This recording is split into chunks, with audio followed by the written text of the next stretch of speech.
देख रहे हैं, पिछले कुछ वक्त में अलग अलग हिस्सों में अलग अलग खबरें सामने आ रही हैं। ये विवाद शुरू हुआ था हिमाचल प्रदेश से, जहां अवैध मस्जिद के मामले को लेकर अब ये मामला कोर्ट तक और दो समुदायों के बीच में लड़ाई तक पहुंचा। उत्तराखंड के उत्तरकाशी में तनाव फैला। गुरुवार को हुई हिंसक झड़प के बाद आज भी हालात तनावपूर्ण हैं। हिंदू संगठनों से उत्तरकाशी में आज बंद बुलाया गया था। किसी तरह की अप्रिय घटना ना हो, इसके लिए आज भी बीएनएस की धारा 163 लागू है। एक जगह पर 5 या फिर 5 से ज्यादा लोगों के इकट्ठा होने पर पूरी तरह से पाबंदी है, रोक है। गुरुवार को हिंदू संगठनों ने मस्जिद गिराने की मांग को लेकर विरोध प्रदर्शन किया और रैली निकाली, लेकिन रैली के दौरान पथराव और उसके बाद पुलिस के लाठीचार्ज करने से हालात बिगड़ गए। पुलिस ने भारतीय नागरिक सुरक्षा संहिता की धारा 163 लागू कर दी थी। कुछ दिन पहले हिमाचल के शिमला में भी संजौली मस्जिद को लेकर बवाल हुआ था। संजौली मस्जिद को अवैध बताते हुए इसे गिराने की मांग तक की गई थी। बवाल के बाद संजौली मस्जिद के अवैध निर्माण को गिराने का काम चल रहा है।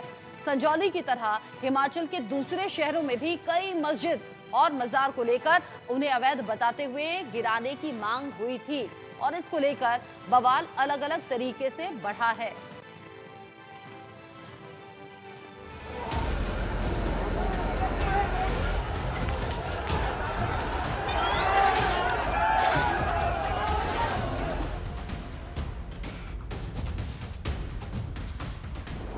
सड़क पर मचे कोहराम की ये तस्वीरें उत्तराखंड के उत्तरकाशी की हैं। उत्तरकाशी में एक मस्जिद को गिराने की मांग को लेकर हिंदूवादी संगठनों ने जनाक्रोश रैली निकाली।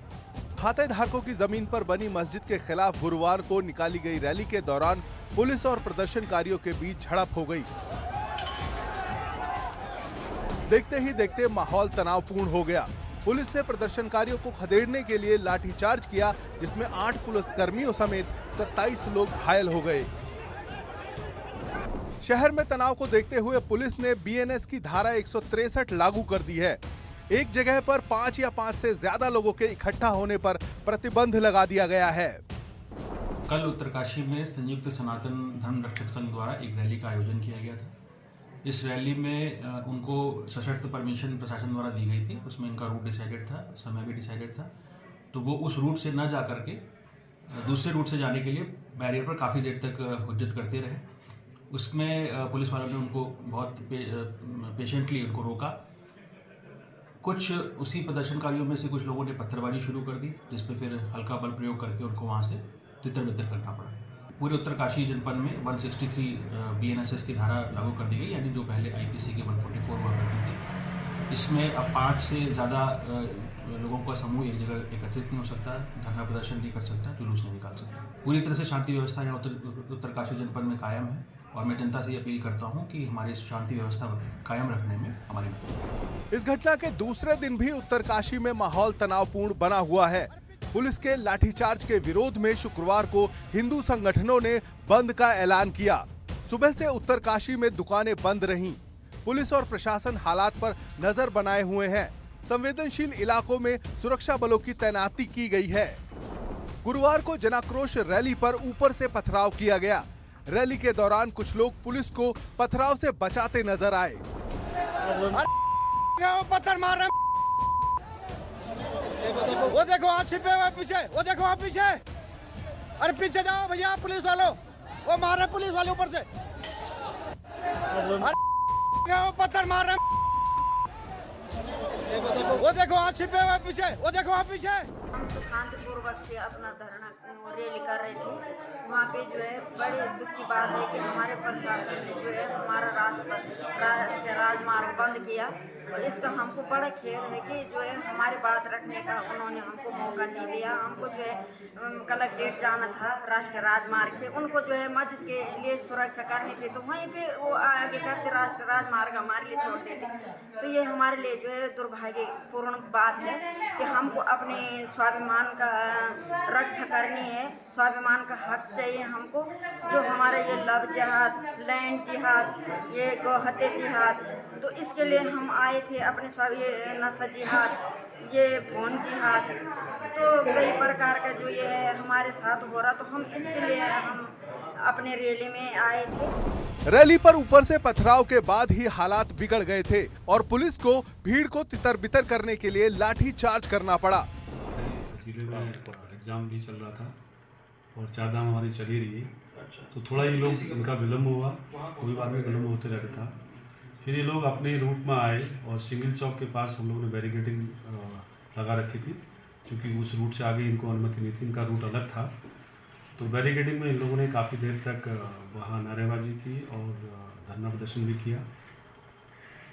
तो उसके बाद फिर कुछ समय के बाद फिर ये स्थिति है कि इनके बीच में कुछ लोगों ने पुलिस के ऊपर बोतलें फेंकी, फिर पत्थर भी उसमें पड़े और बैरिकेड तोड़ने का प्रयास किया।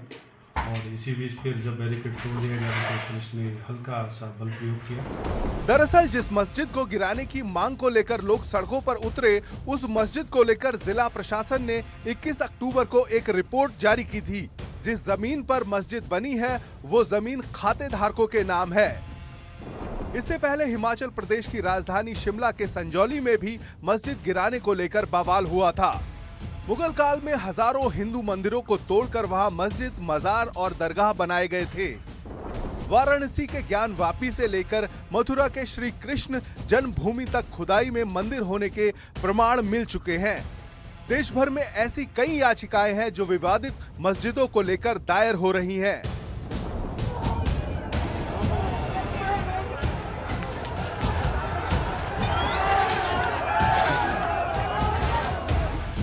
Bureau report, India news. Himachal से लेकर उत्तराखंड तक एक ही पैटर्न पर बवाल होना और धार्मिक स्थलों को लेकर सवाल होना, ये क्या कोई संयोग हो सकता है या प्रयोग हो सकता है? कई ऐसे सवाल हैं। वही सवाल इंडिया न्यूज भी आपके सामने रख रहा है और ये देश के सवाल हैं, ये देश का सवाल है। हिमाचल से लेकर उत्तराखंड तक अवैध मस्जिद पर विवाद आखिर क्यों हो रहा है और एक ही समय के दौरान क्यों हो रहा है? धर्मनिरपेक्ष हिंदुस्तान में इस्लाम के विस्तार को कानूनी अधिकार दे दिया गया है क्या? क्या अवैध रूप से मजार, मस्जिद बनाया जाना धर्मनिरपेक्ष हिंदुस्तान के खिलाफ क्या कोई साजिश है? बहुत पुरानी हिंदू संपत्तियों को रातों रात वक्फ संपत्ति घोषित कर देना क्या मिशन गजवाए हिंद है?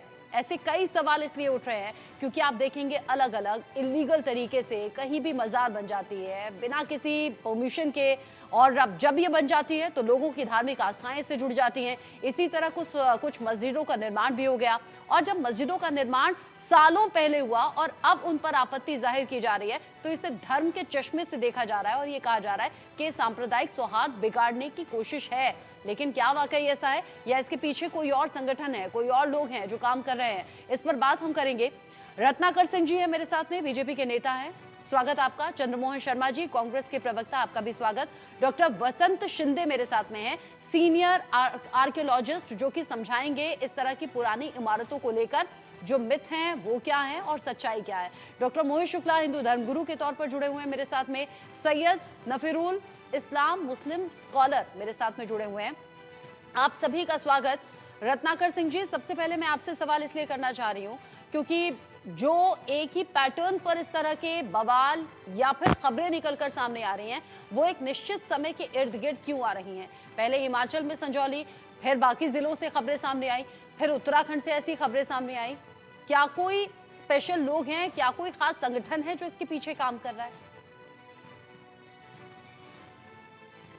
देखिए, कोई स्पेशल संगठन या कोई स्पेशल लोग काम नहीं कर रहे हैं। ये हमारे हिंदू भाई हैं जो आज जागरूक हो चुके हैं और वह जागरूकता दिखा रहे हैं कि हमारे जो अवैध जगहों पे जो मस्जिदें बनाई गई, जो जगहों पे जो खाता धारकों की जगह हैं, उन जगहों पे जो अवैध मस्जिदें और मजारें बनाई जा रही हैं, उनके प्रति लोगों की जागरूकता आज साफ दिख रही है। और वो चाहते हैं कि इस तरह के जगहों पे जहां पे अवैध मस्जिद या मजार बनाई जा रही है, उनको तत्काल प्रभाव से हटाया जाए। और इसका सबसे बड़ा खामियाजा वहां के लोकल लोग होते हैं, उनको भुगतना पड़ता है। आपने देखा कि किस तरह से शिमला में जो उपद्रव हुआ था, उस शिमला में वहां पे जहां पे चाकूबाजी की घटना, आसपास छेड़खानी की घटना, हमारी माताएं बहनें जो है वहां सही तरीके से सलामत नहीं रह सकती है, छेड़खानी की घटनाओं का शिकार होना पड़ता है। तो ये सारी घटनाएं, अगर कोई अवैध मस्जिद बनती है तो वहां पे बहुतायात मात्रा में जो एक विशेष समुदाय के लोग रहना शुरू कर देते हैं और इस तरह की घटनाएं होती है, जिससे कि वहां के रहवासी परेशान हो जाते हैं और इस तरह की आवाज उठाना शुरू करते हैं। और ये आवाज नहीं उठा सकते थे कांग्रेस के शासनकाल में, ये आवाज उठाई जा रही है भारतीय जनता पार्टी के शासनकाल में, क्योंकि लोगों के अधिकार का, उनके धर्म के अधिकार का। लेकिन हिमाचल में तो आवाज उठ गई। नहीं, बिल्कुल बिल्कुल ये जायज भी है आवाज उठना, लेकिन किसी भी आवाज उठना चाहिए। अगर कहीं पे आवाज है, चाहे महाराष्ट्र हो, चाहे हिमाचल हो, चाहे कहीं पे शिमला हो, आप आवाज उठाइए बिल्कुल, लेकिन किसी की अभिव्यक्ति की आजादी पे कोई रोक नहीं है। लेकिन अगर कहीं लॉ एंड ऑर्डर अगर कहीं खराब होता है तो सरकार उस पर अपना कार्रवाई करती है। आप नियमतः जाइए, जैसा कि काशी विश्वनाथ मंदिर में हम कर रहे हैं, तो वहां पे ज्ञानवापी में कैसा हो रहा है, उसी तरह से नियमतः सारी चीजें करिए। सत्ता शासन है, प्रशासन है, कोर्ट है, कचहरी है, वो सारी न्याय व्यवस्था होगी। अयोध्या में देखा आपने किस तरह से कोर्ट का फैसला आया और वहां पे भव्य रामलला का मंदिर बन गया। उसी तरह काशी में भी होगा, उसी तरह मथुरा में भी होगा। और मैं जानती थी अयोध्या का नाम जोड़कर काशी मथुरा का जिक्र जरूर आएगा। ये अक्सर बीजेपी लीडर से हम सुनने को देखता है, मिलता है। लेकिन चंद्रमोहन शर्मा जी, हिमाचल में पहले एक जिला, फिर बाकी जिलों तक मांग उठना, फिर उत्तराखंड में मांग उठना, फिर इस तरह के धार्मिक जो इमारत हैं उनको लेकर सवाल उठाना, ये कहना कि बांग्लादेश से आकर बस गए, ये तो रोहिंग्या हैं, ये तो फला हैं, इन्हें यहाँ से हटाया जाए, ये तो इलीगल तरीके से बस गए हैं, इन्होंने अपनी इमारतें खड़ी कर दी हैं। ये एक ही टाइमिंग के इर्द गिर्द क्यों हो रहा है, और अगर हो रहा है तो क्यों हो रहा है? और नौबत फिर यहां तक आ जाए कि झड़प हो गई, पथराव हो गया, लाठीचार्ज हो गया, दोनों ही तरफ से लोग जख्मी हो गए। देखिए रचना जी, एक ही टाइमिंग पे नहीं हो रहा है, ये एक ही उस जगह का हो रहा है जहाँ भाजपा की सरकार क्यों है, वहां क्यों हो रहा है। हिमाचल में भी हुआ। और उस देश के अंदर क्यों हो रहा है, जिस देश के अंदर एक मजबूत शासक, 56 इंच की नेतृत्व रखने वाले देश के प्रधानमंत्री, 350 का आंकड़ा लेने वाली भाजपा, 300 का लेने वाली 240 अल्पमत में आने वाली सरकार के रहते हुए भी हिंदू खतरे में है 11 साल गुजर जाने के बाद। और हिंदू तब से खतरे में है जब से भाजपा आई है, लेकिन हिंदू तब से खतरे में नहीं था जब देश के अंदर हिंदू रहता था। क्योंकि जब हिंदू रहता था उससे पहले सरकारों में, तो वो ना हिंदू था, ना मुसलमान, ना सिख था, ना ईसाई, वो वतनकार लोग था, वतन परस्त था, वतन के साथ रहने वाला था। लेकिन 2014 के बाद ही वो हिंदू भी बन गया, वो मुसलमान भी बन गया, सिख भी बन गया, ईसाई भी बन गया। क्योंकि जब ना मैं रहता था यहाँ, ना तब था। हिमाचल में लोगों को किसने भड़का दिया चंद्रमोहन जी? शुरुआत तो वहीं से हुई। देखिए बिल्कुल, हिमाचल के अंदर जो बात अभी रत्नाकर जी ने एक अच्छा सेंटेंस इस्तेमाल करा था, हाँ? कानून और कानून के दायरे के अंदर, और कानून के दायरे के अंदर गलत पाए जाने वाली चीज किसी भी सरकार को उसके ऊपर न्याय संगत न्याय करना चाहिए, चाहे वो भाजपा हो, चाहे वो कांग्रेस या कोई भी सरकार हो। अगर कोई चीज न्याय संगत नहीं है, उसके लिए हम कभी विरोध नहीं करेंगे कि आप कोई कार्य कर रहे हैं, कांग्रेस पार्टी कभी उसके अगेंस्ट नहीं है। लेकिन आप न्याय को भी छोड़ के और अपने बेनिफिट के लिए, अपनी सहूलियत के लिए अगर किसी भी चीज को करोगे तो फिर आपको उसका जवाब देना पड़ेगा, और आपको बार बार झूठ का सहारा लेना पड़ेगा, जो भाजपा के प्रवक्ता अक्सर विषयों पे करते हैं। क्योंकि बात कांग्रेस या भाजपा की नहीं है, बात यह है कि अगर आपकी सरकार है, दूसरे टाइप की सरकार है, तो आपको ऐसे मुद्दों की जरूरत तब क्यों पड़ जाती है जब इलेक्शनों का दौर ऐसे मुहाने पे होता है जहां पर आपको हिंदू मुस्लिम करना होता है। अरे लेकिन उत्तराखंड और हिमाचल में क्यों चंद्रमोहन जी? देखिए हिमाचल के विषय में मैंने क्या बोला है कि हिमाचल के आपने कहा ना कि जहां बीजेपी की सरकार होती है वहां होता है, आपने कहा कि इलेक्शन के इर्द गिर्द होता है। देखिए हमारे एक मंत्री ने क्या बयान दिया था, उन्होंने कहा था कि अगर कानून के दायरे के अंदर कानून में नहीं है तो मस्जिद गिराई जाएगी, और सबको साथ लेके उस मस्जिद के ऊपर उस चीज का एक विषय तैयार करा गया, और उसके लिए सबने सम्मति से एक सहमति बनाई। हाँ। क्योंकि वहां पर उसकी कंप्लेंट थी, अनऑथराइजेशन था, वो कानून के दायरे के अंदर था, वो किसी भी धर्म के लिए हो, चाहे वो हिंदू धर्म हो, चाहे मुस्लिम धर्म हो, चाहे ईसाई धर्म हो, सिख धर्म हो, वो एक धर्म के लिए नहीं। लेकिन अगर आप एक ही धर्म को टारगेट करके एक ही धर्म के व्यक्ति को कपड़ों से पहचाने जाने की बात करें, गोली मारो सालों की बात करें। हाँ। और अभी तो अभी लेटेस्ट है, देश के उपराष्ट्रपति क्या विदेश ना जाए बच्चों की बात करते हैं और उनके बच्चे विदेश में पढ़ते हैं, और वो इनकी नीतियां ही नहीं समझ आती है आज देश के अंदर। बड़े गंभीर आरोप रत्नाकर सिंह जी लगा दिए हैं चंद्रमोहन शर्मा जी ने आप पर, इनका जवाब आप जरूर दीजिएगा। लेकिन डॉक्टर वसंत शिंदे, चूंकि आप सीनियर आर्कियोलॉजिस्ट हैं, मैं आपसे समझना चाहूंगी, जो पुरानी इमारतें होती हैं, मतलब जो कई दशकों या कई 100 साल पुरानी होती हैं, उनकी पहचान कैसे होती है? और कुछ वक्त पहले बनाकर उन्हें कई साल पीछे का दिखाना, ये कैसे होता है? देखिए, अगर मुझे बुलाने के लिए धन्यवाद। और ये बहुत ही इम्पोर्टेंट सब्जेक्ट के ऊपर जो आप डिस्कशन कर रहे हैं बहुत इम्पोर्टेंट है। और लोगों को ये मालूम होना चाहिए कि किसी भी इमारत को ये करना है कि कितनी पुरानी है, ये देखना है तो वो इमारती का पूरा स्टडी किया जाता है, उसकी स्टाइल देखी जाती है, उसके ऊपर कुछ स्कल्पचर से कुछ ऐसा है कि वो देखा जाता है, कुछ लिखावट है कि वो देखी जाती है। अगर कुछ लिखावट नहीं होगी तो स्टाइल के बेसिस पे हम बोल सकते हैं कि ये इमारत इतनी पुरानी है। और जो जहाँ वक्फ बोर्ड ने क्लेम किया है कि ये हमारी जमीन है, तो वहाँ का एक सर्वे भी होना जरूरी है, क्योंकि कुछ चीजें वहाँ ऐसे हो सकते हैं कि वो उससे पुरानी भी हो सकती है।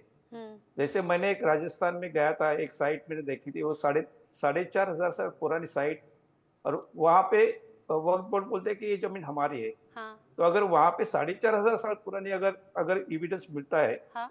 तो इसका मतलब वो एविडेंस उसके पहले ही था।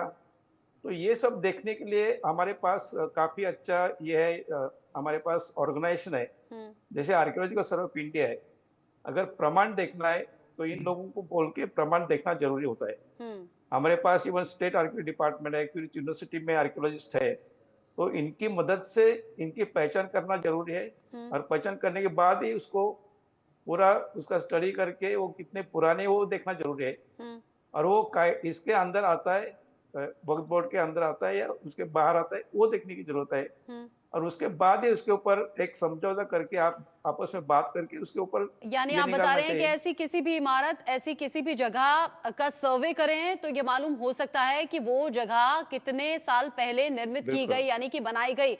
सैयद नफीरुल जी, आप इस बात पर ध्यान जरूर दीजिएगा। अभी पिछले ही दिनों देखिए अलग अलग तरीके से वक्फ बोर्ड की संपत्ति को लेकर विवाद हमने सुना, जिसमें नई संसद भवन का, राष्ट्रपति भवन तक का जिक्र हो गया, कई हवाई अड्डों का जिक्र हो गया, फिर अलग अलग जगहों की फेहरिस्त ये लंबी हो गई, बहस इस पर अलग छिड़ गई। ये कहा जाने लगा कि नहीं ये तो हमारी संपत्ति है, फिर एक अलग लॉजिक दिया गया कि भाई 1400 साल पुराना तो इस्लाम ही है, फिर कैसे आप उससे ज्यादा पुरानी जो इमारतें हैं उस पर अपना दावा ठोक सकते हैं। खैर ये एक अलग सी बहस है, लेकिन मैं ये पूछ रही हूँ पिछले कुछ वक्त में ये बहस इतना ज्यादा बढ़ क्यों गई है? हम एक ऐसे देश में रहते हैं ना जहाँ हर धर्म के लोग एक साथ मिलकर चले, फिर कौन है जो भड़काने का काम कर रहा है? देखिए, सबसे पहले मैं सभी लोगों का खैर मकदम करता हूं और वेलकम करता हूं आपके इस प्लेटफॉर्म पे कि आपने मुझे मौका दिया अपनी बातों को लोगों तक पहुंचाने के लिए। मैं 3 बातें बहुत कम वक्त में स्पष्ट करना चाहूंगा, चाहे वो हिमाचल की सरजमी हो, उत्तराखंड हो या उत्तर प्रदेश हो।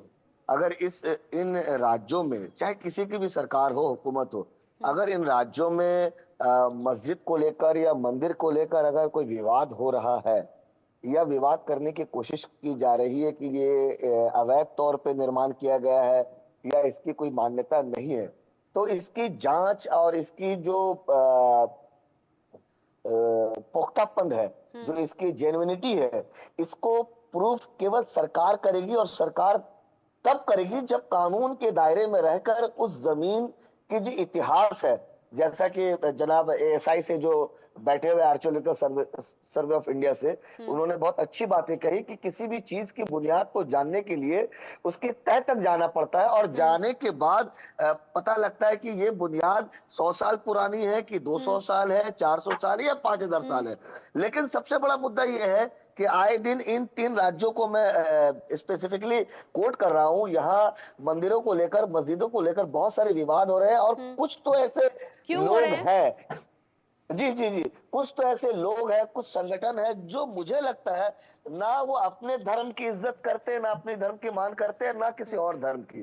और यही वजह है जो वो अपने आपे से बाहर होकर किसी एक विशेष राजनीतिक दल नफीरुल का साहब, अगर आप शिकार- इतना खुलकर बात कर रहे हैं, आप नाम ले सकते हैं, नेशनल टेलीविजन पर हैं आप, और अगर 3 राज्यों में ये बात सरकार के लिए, पुलिस के लिए, प्रशासन के लिए सरदर्द बनी हुई है, तो नाम ले दीजिए ना, आसान होगा पहचानना और एक्शन लेना। जी जी, मैं नाम ले रहा हूँ। देखिए, मैं आपको बता दूं, अभी जो मेरे पास आंकड़ा है, दिल्ली में लगभग 60,000 इलीगल ऐसे स्ट्रक्चर हैं जिनमें मंदिर, मस्जिद और बहुत सारे बड़े बड़े मकाने बनी हुई हैं। और मुझे लगता है कि जब ये वक्फ बिल का जो प्रपोजल हुआ है, मुझे लगता है इस वक्फ बिल को लाकर कहीं ना कहीं कुछ ऐसे मुसलमान हो या कुछ ऐसे हिंदू उद्योगपति हो जो किसी भी सरकार को बनाने में पीछे से सपोर्ट करते हैं, ये उन्हें बचाने की कोशिश की जा रही है। ये पहला सवाल। दूसरा सवाल मैं सरकार से सीधा कर रहा हूँ, केंद्र सरकार से। आपने जब कहा तो मैं ये कह रहा हूँ केंद्र सरकार से, चाहे वो भारतीय जनता पार्टी की अकेली की सरकार हो या गठबंधन की सरकार हो। मैं आपको बता दूं, साल 2010 का आंकड़ा यह है कि राजस्थान में 58,000 इलीगल कंस्ट्रक्शन मंदिरें बनाई गई जो 1947 यानी कि worship places of worship religious act जो बनाया गया 1991 में, और जिसमें लिखा गया कि आजादी के दिन यानी कि 15 अगस्त 1947 के दिन जो मंदिरें, जो मस्जिदें, जो गुरुद्वारे, जो चर्चेस जैसे तैनात थे, वो इस एक्ट के तहत वैसे ही रहेंगे। और ये किसी भी समुदाय से छीनने का किसी कानून व्यवस्था को या किसी राजनीतिक दल को कोई अधिकार नहीं होगा। लेकिन आज अगर देखा जाए इस आजाद भारत में, आज तीसरा पड़ाव चल रहा है, भारतीय जनता पार्टी के गठबंधन की सरकार चल रही है। लेकिन कहीं ना कहीं मुझे अफसोस के साथ कहना पड़ रहा है कि हम जिसे चुन कर लाते हैं, जिसे सरकार बनाते हैं, जिसे सरकार बनाने में मदद करते हैं, जो देश की उन्नति के बारे में सोचे, वो कहीं ना कहीं पूरे देश में गंभीर आरोप है, गंभीर आरोप है। नफीरुल साहब ने गंभीर आरोप लगा दिए हैं। रत्नाकर सिंह जी, जवाब दीजिए। मैंने गंभीर, मैं आपको दलीलों के साथ कह रहा हूं। देखिए रचना जी, मैं इनकी बातें सुन रहा था, मुझे भी उतना ही समय दीजिएगा, ज्यादा नहीं लूंगा। मैं ये कहना चाहूंगा कि ये इतिहास की बात कर रहे थे और बुनियाद की बात कर रहे थे। अगर इतिहास उठाकर देखा जाए तो इस्लाम इस देश में लगभग 700 से 800 साल पहले इस देश में आया था। उसके पहले ये जो मंदिरें हैं, काशी, मथुरा और अयोध्या, ये तो हमारा सनातन धर्म जो है जब से उद्गार हुआ है, हमको लग रहा है तब से है ये मंदिरें यहाँ पे, और जिसका जिक्र वेद में भी किया गया है और हमारे ग्रंथों में भी किया गया इस तीर्थ स्थान का। हम अपने 3 तीर्थ स्थानों को चाहते हैं कि फिर से वहां पे हम जाकर के पूजा पाठ करें और अपने धर्म को, जिसको मान्यता है हमारे धर्म में, हिंदू धर्म में, कि हम वहां पे जाएंगे, पूजा पाठ करेंगे तो हम जीवन में सुख, शांति और तृप्ति को प्राप्त करेंगे। ये हमारा मानना है। तो ये क्यों आखिर में उस वहां पे जो मुगल आए, उनके गुंबद को ढा करके और उसपे जो है वहां पे अपने गुंबद बना दिए, तो ये उस पे हक क्यों जता रहे हैं भाई? अगर आप इतने भाईचारा और सदाचार, रत्नाकर जी, फिर 1991 के एक्ट का क्या करेंगे? 1991 में जो पूजा वाले विशेष जो प्रावधान लाए गए थे पूजा स्थल को लेकर, फिर उसका क्या करेंगे? नहीं, ये तो जैसे अयोध्या का मसला जो कोर्ट के वो तो एक्सेप्शन केस है। अयोध्या, बाबरी ढांचा, वो एक्सेप्शन केस था, उसे अपवाद के तौर पर रखा गया था और हमने उसकी मान्यता की। हमें कानून पे पूरा भरोसा है। हाँ, हम पूरा कानून पे भरोसा तो रखिए ना कानून पर भरोसा। अयोध्या के बाद फिर काशी, मथुरा की बात कर रहे हैं। 1991 का एक्ट तो ये नहीं इशारा करता।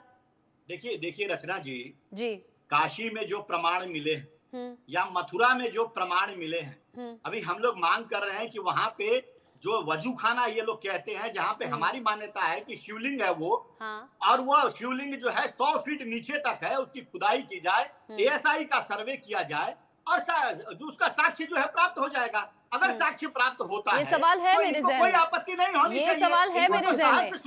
जब सैयद नफीरुल जी ने कहा था ना, कि आर्कियोलॉजिस्ट अच्छी बात करें, मेरे जहन में तब भी ये सवाल था, क्योंकि हिंदू पक्ष ये चाहता है कि वहां वजू खाने का सर्वे हो, जिसे फुव्वारा कह रहा है मुस्लिम पक्ष, उसकी जांच हो। लेकिन फिर मुस्लिम पक्ष को ऐतराज होता है। इसका जवाब मैं लूंगी नफीरुल जी से, लेकिन पहले डॉक्टर मोहित शुक्ला हिंदू धर्म गुरु के तौर पर अपनी बात रखेंगे। डॉक्टर मोहित शुक्ला, अयोध्या एक्सेप्शन केस रहा, अब काशी मथुरा का जिक्र बार बार हम सुनते हैं, मुस्लिम पक्ष इससे बेचैन हो जाता है, उनकी बेचैनी का अलग रीजन भी है, और अब उत्तराखंड में, हिमाचल में एक ही पैटर्न पर जो मस्जिदें बनी हैं, जो मजार बनी हैं, अब उन पर आपत्ति ऐसी कि लोग सड़कों पर आ गए हैं। ये सब कुछ सोच समझकर हो रहा है क्या?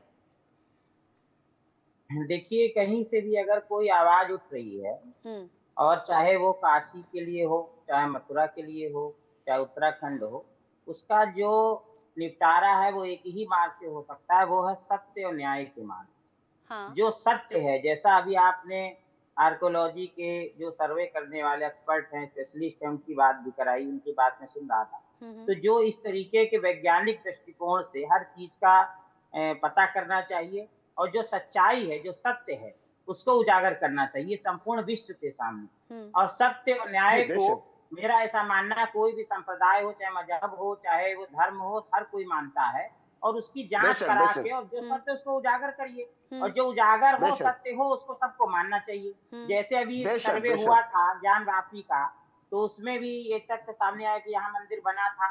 अब उसमें कोई एक्ट सामने आ रहा है या कोई चीज आ रही, तो सत्य न्याय से बढ़कर कुछ भी नहीं है। जितना भी हमारा संविधान है, भारत का है या अन्य देशों का, कहीं का भी, वो सब कुछ सत्य न्याय पर ही आधारित। और अभी जो आपने उत्तराखंड की बात करी कि वहां पर विवाद चल रहा है, तो उसकी भी सरकार की जिम्मेदारी है कि वहां की जांच कराए कि वो जमीन किसकी है, कहाँ से आई, कैसे आई, और इस पूरे मामले को शांतिपूर्ण ढंग से हल होना चाहिए। जो हिंदू संगठन है, जो उनके लीडर, लेकिन शांतिपूर्ण रहता नहीं, आक्रामक हो जा रहे हैं लोग, इतने आक्रामक की पुलिस से भिड़ जा रहे हैं। आक्रामक जो लोग कर रहे हैं, जो पत्थर चला रहे हैं, या जो भी, उसकी भी जांच होनी चाहिए और उनके खिलाफ कार्रवाई होनी चाहिए, चाहे वो किसी भी धर्म के हो। देखिए, किसी भी धर्म के हो, जो भाई, देखिए, ऐसा भी तो हो सकता है कि पत्थर चलाने वाले कोई साजिशन वहां पे घुस आए हो, और जो आंदोलन कर रहे हो शांतिपूर्ण ढंग से करना चाह रहे हो, ये भी तो हो सकता है। तो इसलिए किसी भी चीज की हमारा जो धर्म है उसका, देखिए, मनुस्मृति में धर्म का लक्षण बताया, धृति क्षमा दमो स्तयम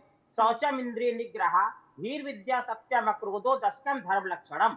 धर्म का लक्षण ही यही है कि जहाँ सत्य हो, क्रोध ना हो, धैर्य हो और संयम हो, ये सारी चीजें जहाँ पर होती, न्याय हो, वही धर्म। तो इसलिए कोई भी सरकार हो, चाहे किसी भी स्टेट में कांग्रेस की सरकार हो, चाहे भाजपा की हो या अन्य कोई हो, हर सरकार का ये धर्म है कि सत्य और न्याय को उजागर करे। और जो भी बात होते, हर व्यक्ति को अभिव्यक्ति की आजादी, अगर कोई व्यक्ति ये कह रहा है कि भाई ऐसा नहीं ऐसा है, तो उसकी जांच करना और सही निर्णय उसको निकालना, शांतिपूर्ण सबको बुलाना चाहिए, ऑन द टेबल बात करनी चाहिए, और इसके लिए कानून भी है, न्याय भी है। आप शांतिपूर्ण ढंग से, महात्मा गांधी ने आंदोलन का रास्ता जनता को बताया, उस तरीके से सत्य हिंसा के मार्ग से आप आंदोलन कर सकते हैं, सत्य हिंसा से अपनी बात कह सकते हैं, और अपनी बात सबको कहनी चाहिए, और उसकी जांच पूरी तरह होनी चाहिए। अफसोस लेकिन इस बात का है कि जो पॉलिटिकल पार्टीज हैं वो अपना फायदा देखती हैं। मुझे ऐसा लगता है ताली एक हाथ से बजती नहीं। फिर ऐसा नहीं है कि एक ही धर्म के लोग आक्रामक होते हैं, वो दो धर्मों की तरफ से आमने सामने की टक्कर होती है, नुकसान दोनों तरफ होता है। और मुझे ऐसा लगता है कि पॉलिटिकल पार्टीज इसमें अपना अपना फायदा देखती हैं, अपने फायदे को देखते हुए फिर उनकी बयानबाजी सामने आती है। लेकिन सैयद नफीरुल जी, चूंकि आप एक मुस्लिम स्कॉलर हैं और आप हर बात में हामी भर रहे हैं, आर्कियोलॉजिस्ट जो बातें कह रहे हैं, और अभी डॉक्टर मोहित शुक्ला भी जो कह रहे हैं, आप कह रहे हैं बेशक जांच होनी चाहिए। अब मुझे ये बताइए, अगर ज्ञानवापी परिसर को लेकर बवाल हुआ या ये विवाद कोर्ट तक पहुंचा, अलग अलग कोर्ट तक ये मामला है और ऑलरेडी अभी कोर्ट में ये मामला चल रहा है। मुस्लिम पक्ष कहता है कि वो फव्वारा है, हिंदू पक्ष कहता है कि नहीं वो शिवलिंग है, फिर तहखाने का दरवाजा भी खुल जाता है, फिर वहां भी आरती शुरू हो जाती है। अगर हिंदू पक्ष कहता है कि वजू खाने को लेकर एएसआई जांच होनी चाहिए, तो फिर मुस्लिम पक्ष को आपत्ति क्यों होती है? देखिए, दो बातें मैं स्पष्ट कर दूं। सबसे पहली बात कि मेरा जो ईमान है और मैं जिस मजहब से ताल्लुक रखता हूं, मैं किसी और मजहब को उंगली उठाकर या इशारा से मैं उसकी बेहुरमती, बेइज्जती, इंसल्ट करने का अधिकार नहीं रखता हूँ। अगर मैं ऐसा करता हूँ तो मैं अपने ईमान से धोखा करता हूँ। एक दूसरी बात यह है, चाहे वो मंदिर की बात हो या मस्जिद की बात हो, वो किसी एक विशेष समुदाय की धर्म स्थल है, जहां लोग अपने दिलों को, अपने जहनों को साफ करके भगवान के पास, खुदा के पास एक आस्था के साथ, एक बुनियाद के साथ जाते हैं कि अगर हमारी बात कोई इंसान नहीं सुनेगा, कोई प्रशासन नहीं सुनेगा, कोई अदालत नहीं सुनेगी, कोई कोर्ट नहीं सुनेगी, अगर कहीं से न्याय नहीं मिलता है, तो खुदा जो है वो सब देख रहा है। खुदा कहीं ना कहीं इंसान की बात सुनकर उसे कहीं ना कहीं कोई एक दिशा, कोई एक रास्ता जरूर दिखाएगा, चाहे वो किसी भी जरिए से हो, किसी भी मार्फत से हो। दूसरी बात, तीसरी बात यह है कि ज्ञानवापी को लेकर काफी सालों से, ये नया मुद्दा नहीं है, ज्ञानवापी को लेकर काफी सालों से कोर्ट में एक सब जुडिस मैटर रहा है, और मुस्लिम पक्ष के जो पैरवीकार हैं और हिंदू पक्ष के जो पैरवीकार हैं, जो कानूनी बातें वो अपने अपने तरीके से कोर्ट में रख रहे थे कि लोग, जो मनुष्य, जो इंसान है, वो कोर्ट के बाहर बहुत सारी बातें कर सकते हैं, वो अधिकार है, संवैधानिक राइट है, लेकिन कोर्ट के अंदर जो बातें की जाती है वो संविधान के दायरे में की जाती है, वो कानूनी दायरे में की जाती है। मैं इसलिए बोल रहा हूँ क्योंकि मैं भी कानून से जुड़ा हूँ, मैं मुस्लिम स्कॉलर जरूर हूँ, लेकिन मैं भी कानूनी पैरवीकार हूँ, और मैं इसकी इज्जत करता हूँ कि कहीं ना कहीं अदालत में वो बातें रखी जाए जो कहीं ना कहीं, चाहे देर हो दुरुस्त हो, सच्चाई सामने आए। और सच्चाई तो सर्वे से सामने आ जाएगी। आप भी सहमत हो जाइए और उन मुस्लिम पक्ष के लोगों को भी सहमत करा लीजिए जो आपत्ति कर रहे हैं, जो मना कर रहे हैं। देखिए, इंसानियत और ईमान इसी का नाम है कि हम जिस देश में रहते हैं उस देश की कानून व्यवस्था को अगर आप ना माने तो कहीं ना कहीं आप अपने ईमान से, अपने कुरान से धोखा कर रहे हैं। तो देश का, देखिए बाबरी मस्जिद अयोध्या का जो भी वर्डिक्ट आया, पूरे देश के लोगों ने दिल खोलकर इसका स्वागत किया। एकदम सही बात है। और चूंकि आप कुरान की और आप धर्म की इतनी अच्छी बातें कर रहे हैं, एक और बात मैं आपसे पूछना चाहूंगी। आप नेशनल टेलीविजन पर इस वक्त हैं, नफीरुल साहब, जो मैंने सुना है मुस्लिम पक्ष में कहा जाता है कि जो भी कोई विवादित स्थल है वहां आप नमाज अदा नहीं कर सकते, वो मानी ही नहीं जाएगी, आप ऐसे स्थल को छोड़ दें तो बेहतर है। क्या ये ठीक है? जी देखिए, ये कहीं ना कहीं इस्लामिक लॉ कहिए या शरीयत लॉ कहिए, जिस जगह पे अगर एक सवालिया निशान लग जाए कि आप इबादत कर रहे हैं और उस पे एक सवाल खड़ा हो जाए कि ये इबादत की जो जगह है कहीं ना कहीं खंडनीय है, इस पे एक क्वेश्चन मार्क आ गया, तो मुझे लगता है एक अच्छे ईमान के तगाजा के तहत कि मैं उस जगह को छोड़ दूं, और इबादत करने के लिए आपको किसी विशेष मस्जिद, मंदिर की जरूरत तभी पड़ती है जगह जब आपके पास कोई खास जगह ना हो। लेकिन अगर आपके पास घर है, मकान है, मैदान है, खुले आसमान है, तो आप इबादत करने के लिए कहीं भी खड़े हो सकते हैं। बजाब्ता के सामने वाले, अगर सामने में कोई खड़ा है तो आप उससे एक इजाजत ले ले कि मेरा नमाज का वक्त हो गया, क्या मैं यहाँ नमाज पढ़ लूं। और अगर वो दिल के सच्चाई से आपको कह दे कि हाँ आप नमाज अदा कर ले, चाहे वो किसी भी मजहब का हो, तो आपकी नमाज हो जाएगी। लेकिन अगर वो आपत्ति कर दे, अगर मैं उसी प्यार, अगर वो आपत्ति कर दे तो आप कितनी अच्छी बात आपने कही, कितनी बढ़िया बात आपने कही, जो मैं थोड़ा सा, मैं जो शॉर्ट डिटेल जानती थी वो आपने एकदम ब्रीफ करके अच्छे से बता दिया है। इस्लाम के मानने वालों को कहीं भी झुकाना नहीं चाहूंगा, उनको शर्मसार नहीं करना चाहूंगा, और ये तभी होगा जब कुरान हमारे चैप्टर 17 वर्स नंबर 17। लेकिन चंद्रमोहन शर्मा जी, खुद कहता है, चंद्रमोहन शर्मा जी, बात अगर आम लोगों से बात कर लें जो किसी राजनीतिक पार्टी से ताल्लुक नहीं रखते, तो ऐसा लगता है कि आपसी सद्भाव बनाए रखते हुए हिंदू मुस्लिम आपस में बात करके इस प्रॉब्लम का सोल्यूशन निकाल सकते हैं। ये अलग अलग केसेस में मैंने देखा है, सुना है। फिर ऐसा क्यों होता है कि पॉलिटिकल पार्टी आग में घी डालने का काम करती है, भड़क जाती हैं चीजें? देखिए, मैं साधुवाद देता हूं आपके आज के टॉपिक को और आपकी इस डिबेट को कि और जो भी आज सज्जन लोग बैठे हैं वो ऐसी बातें कर रहे हैं जो एक अच्छे मैसेज के रूप में जा रही है। यही हिंदुस्तान है। देखिए, यहाँ पर धर्म और मजहब के रूप में बांटा गया है, लेकिन ना तो कभी किसी मुस्लिम ने किसी के धर्म की तरफ गया है, ना कोई हिंदू मुस्लिम की तरफ की। कुछ एक कट्टरपंथी जरूर हैं, कुछ एक से हम बहुत सारों को गलत नहीं कह सकते। लेकिन कुछ पार्टियां जो सत्ता के लालच के अंदर कुछ एक का सहारा लेके अपने आप को बड़ी करती हैं, वो आरोपित है इसके अंदर। और उन्हीं ने बार बार इसका इस्तेमाल करा। जब हिंदुस्तान के पाकिस्तान वाले जो टुकड़े हुए तब ब्रिटिश हुकूमत थी, और आज की हुकूमत भी उसी चीजों पे कर रही है। मैंने एक और गंभीर पेशेंट लगाया था। देखिए, मैंने बोला कि एक ओहदा उपराष्ट्रपति का बड़ा ओहदा होता है। अभी लेटेस्ट इंफॉर्मेशन बात है जो उसमें उन्होंने कही, उसके बाद नुपुर शर्मा को निकाला। कल परसों नुपुर शर्मा जहां भाषण दे रही थी वहां पर 2 राज्यपाल बैठे हुए थे। क्या बयान थे उनके? क्या 2 राज्यपाल जो सरकारी संस्था के थे, और वो जो हमारा एक चुनाव चिन्ह है जो सरकार का, उसके अधीन होते, क्या वो रोक नहीं सकते थे? क्योंकि उनका डिसिप्लिन क्या कहता था, अगर सरकारें और राजा निष्पक्ष के साथ प्रजा की दृष्टि से देखेगा तो प्रजा की हिम्मत नहीं होगी कभी भी आपस में बंटने की। हाँ। लेकिन अगर राजा प्रजा को बांटना चाहेगा तो प्रजा कभी इकट्ठी नहीं हो पाएगी। हालांकि चंद्रमोहन जी, आप बातें तो अच्छी कर रहे हैं, आप बातें तो अच्छी कर रहे हैं, लेकिन अगर अयोध्या का जिक्र होता है फिर पीछे तक की चीजें जाती हैं। किसने ताला लगवाया, किसने खुलवाया, कब क्या हुआ, कैसे कार सेवकों पर गोली चली, फिर गोल गोल चीजें सारी घूमती हुई नजर आती हैं और हर पॉलिटिकल पार्टी सवालों के घेरे में आ जाती है, इंक्लूडिंग यू।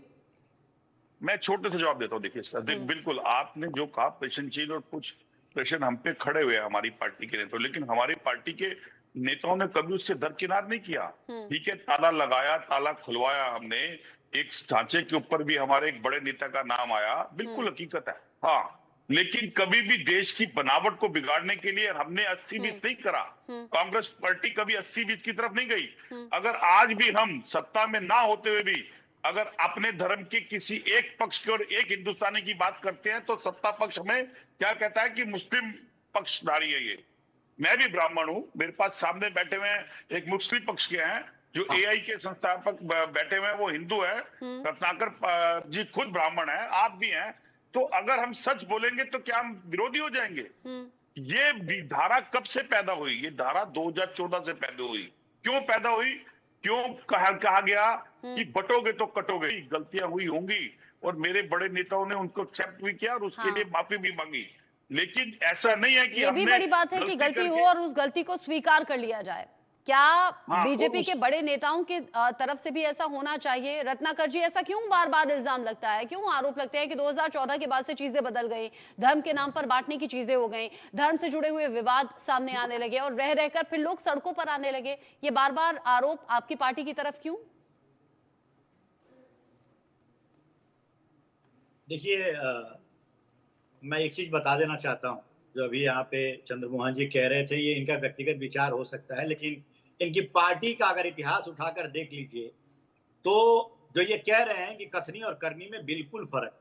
मैं आपको बता दूं, आज ये कह रहे थे कि पंडित हैं, मैं भी पंडित हूं, आप भी पंडित है, ऐसा सब कह रहे थे, धर्म की बातें कह रहे थे। पूछ लीजिए गांधी परिवार से, आज तक गांधी परिवार अयोध्या में एक बार भी दर्शन के लिए कभी भी गया है क्या? नहीं गया है। कारण उसका यही है कि अगर वो चले जाएंगे तो विशेष समुदाय के लोग उनसे नाराज हो जाएंगे और उनको वोट नहीं देंगे, उनकी सिंपैथी खत्म हो जाएगी। तो ये इनकी मंशा रही है। दूसरी चीज मैं कहना चाहूंगा, अगर ये इतने मंशा इनकी सही रहती तो जम्मू कश्मीर से धारा 370 कभी का हट गया होता।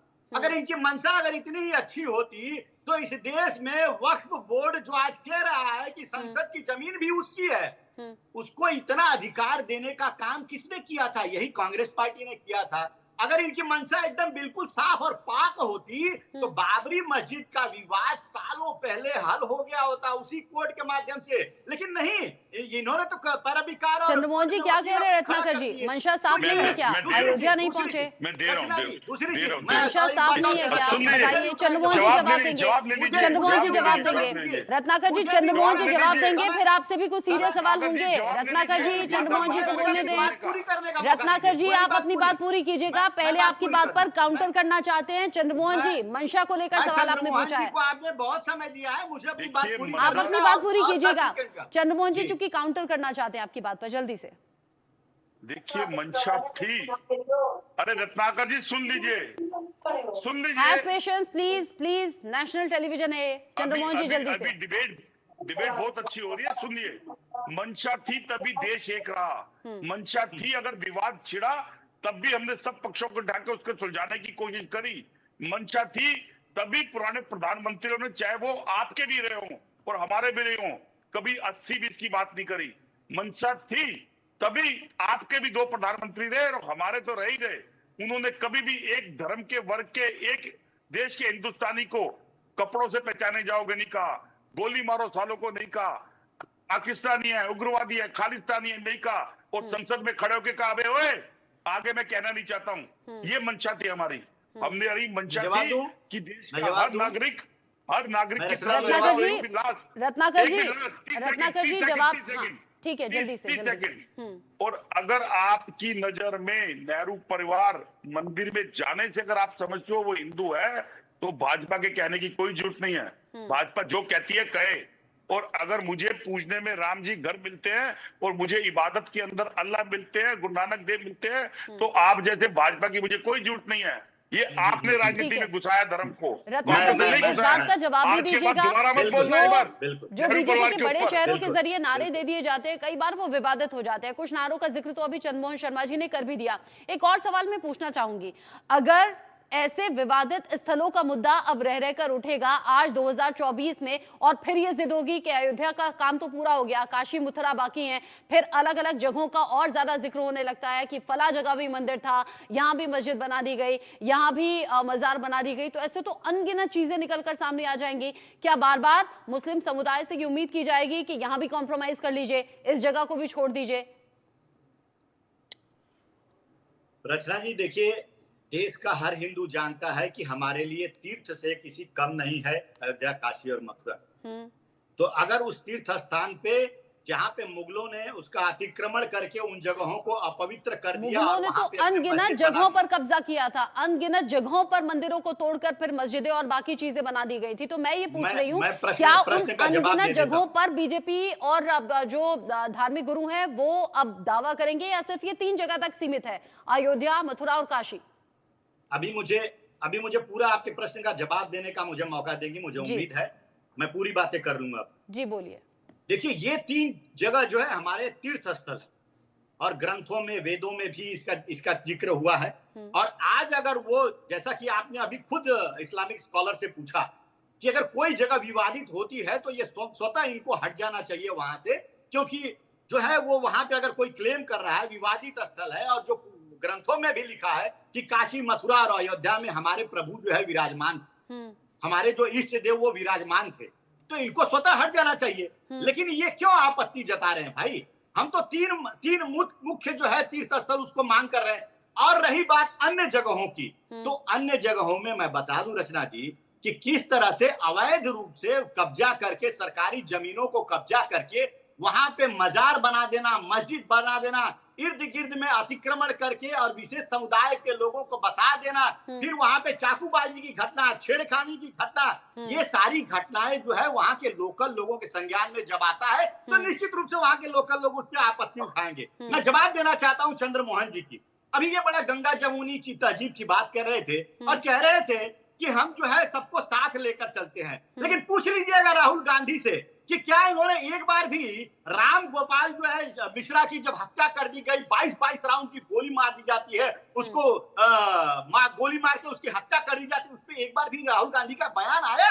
नहीं आया। इनकी गंगा जमुनी तहजीब तब आती है जब अखलाक की मौत होती है, तब आती है। अभी मैं पूछना चाहूंगा भाई से कि आप सनातन धर्म को डेंगू मलेरिया कहने वाली पार्टी के साथ गठबंधन करके आप सरकार में आने की कोशिश करते हैं, तो क्या सनातन धर्म के लोगों को आहत नहीं पहुंचेगी? आप जो है राहुल गांधी स्वयं शक्ति को जो है अपमानित करने का काम करते हैं, और मंदिरों में कहते हैं कि वो लोग जाते हैं जो चप्पल चोरी करते हैं, लड़कियां छेड़ते हैं। तो राहुल गांधी की गंगा जमुनी तहजीब हिंदुओं के बारे में जब भावनाएं आहत होती है, अपमानित होती है, उस समय उनको ध्यान नहीं आता है। अब इस बात का जवाब मुझसे पूछ लीजिए। अब इस बात का जवाब मैं दूंगी। बात करता है तो अब इस बात का जवाब मुझसे सुन लीजिए। मैं किसी पॉलिटिकल पार्टी से नहीं हूं, और मैं पॉलिटिकल पार्टी के जब नेता बोलते हैं तो उस पर उस तरीके से यकीन कर नहीं पाती, क्योंकि हम जर्नलिस्ट हैं, पत्रकार हैं, हर पार्टी को सुनते भी हैं और अपनी समझ के हिसाब से उन बयानों को लेते हैं। मेरा मानना यह है कि चाहे पॉलिटिकल पार्टी कोई भी हो, सहूलियत के हिसाब से वो बयान देती है या जवाब देती है। अगर उस पार्टी का शासन किसी राज्य में है, वहां कोई क्राइम हो जाएगा तो आप सहूलियत के हिसाब से नहीं बोलेंगे, लेकिन अदर पार्टी के शासन वाले राज्य में अगर क्राइम हो जाए तो आप चिल्ला चिल्ला कर बोलेंगे। और ये सभी पार्टियों पर इंप्लीमेंट होता है, ऐसा नहीं है कि बीजेपी या कांग्रेस, मैं हर पार्टी की बात कर रही हूं और हर राज्य की बात कर रही हूं, इसीलिए आप दोनों भी इसमें इंक्लूडेड हैं, बीजेपी और कांग्रेस के जो मेहमान मेरे साथ में हैं। अब मैं मोहित शुक्ला जी आपका रुख कर लेती हूं। अगर अयोध्या का विवाद निपट गया, फिर काशी का जिक्र आ रहा है, फिर मथुरा का जिक्र आ रहा है, अगर मुगल शासक उस तरीके से तबाही मचा रहे थे, मंदिरों को तोड़ रहे थे, ये सैकड़ों साल पुरानी बातें हैं, और आज अगर उन्हें रह रहकर उठाया जाएगा तो आपको लगता नहीं कि जरूरी मसले तो कहीं गायब हो जाएंगे? अगर हम हर बार मुस्लिम समुदाय से ये उम्मीद करें कि भाई ये जगह विवादित हो गई है, आपका धर्म कहता है कि विवादित वाली जगह छोड़कर आपको दूसरी जगह जाना चाहिए, तो हर बार कॉम्प्रोमाइज करने की सिचुएशन में तो मुस्लिम पक्ष होगा ना। देखिए ऐसा है कि मासीरे आलमगीरी एक औरंगजेब का ग्रंथ, उसमें लिखा हुआ है कि 1669 ईस्वी में उसने औरंगजेब ने आदेश किया कि जो ज्ञानवापी जो मंदिर वहां पर भगवान शिव का बना हुआ था उसको तोड़कर वहां पर, ज्ञानवापी क्षेत्र का पूरा नाम था, और वहां मस्जिद बनाती। ज्ञान माने होता है नॉलेज, ज्ञान, और उस विद्या, और उसका कुआं, वापी माने कुआं, तो वो देखिए संस्कृत का नाम है। तो वहां पर पहले से, और कोई बीजेपी या कांग्रेस की बात मैं नहीं कर रहा हूँ, मैं तो सत्य की, मैंने आपको क्या बताया, मैं तो खुद वो प्रमाण देख चुकी हूँ। तो देखिए मोहित शुक्ला जी, वो प्रमाण मैंने खुद देखे हैं। वहां पर हिंदू देवी देवताओं की प्रतिमाओं के निशान, वहां घंटी का निशान, हाथी का निशान, वो सब मैंने खुद देखा है। लेकिन मेरा सवाल सिर्फ इतना है, चूंकि आप हिंदू धर्म गुरु हैं, अगर इसी तरह से धार्मिक स्थलों को लेकर लड़ाई होती रहेगी तो आपको लगता नहीं आधुनिक युग में कई जरूरी मसले पीछे छूट जाएंगे? अगर कोर्ट कचहरी में यही केसेस चलेंगे तो फिर जरूरी मसलों पर बात कहां होगी? वही बात मैं बता रहा हूँ आपको, मगर इस बात को एक झटके में आप सारे हाँ नहीं में नहीं, इसका उत्तर 2-3 लाइन बोलने तो दीजिए। देखिए ऐसा है कि अभी मिश्रा जी का बहराइच में कांड हुआ, मैंने उसकी सोशल मीडिया पे वायरल हो रहा था वीडियो, मुस्लिम पक्षकारों ने लिखा कि उन्होंने इस्लामिक झंडा उतारने की कोशिश करी तो उनको गोली मार दी गई, और लोग बड़े खुश हुए मुस्लिम लोग कि भाई बड़ा अच्छा किया, बड़ा, उसको कमेंट में लिख रहे। अब आप ये बताइए कि किसी हिंदुओं के बड़े बड़े मंदिर, जो मुख्य मंदिर है जहाँ पर भगवान कृष्ण का जन्म हुआ, जहाँ भगवान शिव साक्षात ज्योतिर्लिंग प्रकट हुआ, ये शिव जहाँ प्रकट, वो स्थान पर पूरा मंदिर विध्वंस कर दिया गया, हजारों लाखों हिंदुओं को मार दिया गया, काट दिया गया, और सब ग्रंथ में लिखा है ऐतिहासिक। मौसेरे आलमगीरी जो ग्रंथ औरंगजेब ने लिखवाया, कितने मैंने काटा, इतनी महिलाओं के साथ बलात्कार हुआ, इतना हिंदुओं के साथ शोषण हुआ, उसको हम सब भुला दें, उसको हम भुला दें और भूल जाए, तो ऐसे बताइए कैसे काम चलेगा कि एक व्यक्ति केवल, लेकिन सैकड़ों साल पहले जो हुआ उसका बदला आज, सैकड़ों साल पहले जो हुआ उसका बदला आज मुस्लिम समुदाय से लेंगे क्या? नहीं, मैं बदले की भावना नहीं कह रहा हूँ। तो फिर बदला अलग, बदला तो हो गया, हिंसा का बदला हिंसा, तो फिर बदले आंख नहीं, बात और आपको लगता है, सुनिए, जो धार्मिक झंडा रामगोपाल मिश्रा की जो हत्या हुई है उसे किसी ने सही नहीं ठहराया, बिल्कुल नहीं सही ठहराया। किसी पर गोली चलाना बिल्कुल अपराध है, अपराध की श्रेणी में आता है, लेकिन जड़ में जाने की कोशिश कीजिए और ये समझिए कि लोगों में ये जहर किसने भर दिया कि फला के घर पर जाकर हरा झंडा उखाड़ना है और भगवा झंडा लहराना है। ये लोगों की रगों में जहर किसने घोला, इस तरफ भी ध्यान देने की जरूरत है। सिर्फ बयानबाजी से चीजें बनती नहीं है। डॉक्टर वसंत शिंदे, यहाँ बात सैकड़ों साल और हजारों साल पीछे की हो रही है। मैं पूछना आपसे ये चाहती हूँ, समझना ये चाहती हूँ, एक आर्कियोलॉजिस्ट के नाते मुझे बताइएगा और पैनल में मौजूद लोगों को बताइएगा, अगर किसी एक जगह को लेकर विवाद है और वहां सर्वे कराया जाता है, कितना टाइम टेकिंग होता है ये पूरा प्रोसेस? क्योंकि यहाँ तो महीने और फिर साल लग जा रहे हैं कोर्ट के भीतर इन मामलों को।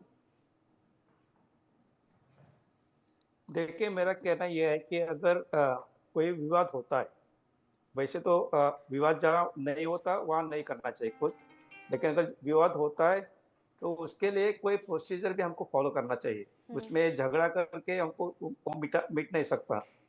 तो उसमें अगर कोई भी प्रमाण देखना है तो हम लोग साइंटिफिकली वहाँ पूरा एक पहले सर्वे करते हैं। सर्वे में जो कुछ सरफेस पे जो कुछ मिलेगा उसको आधार करके फिर उसके अंदर कुछ हो सकता है क्या, उसका अनुमान लगाते हैं।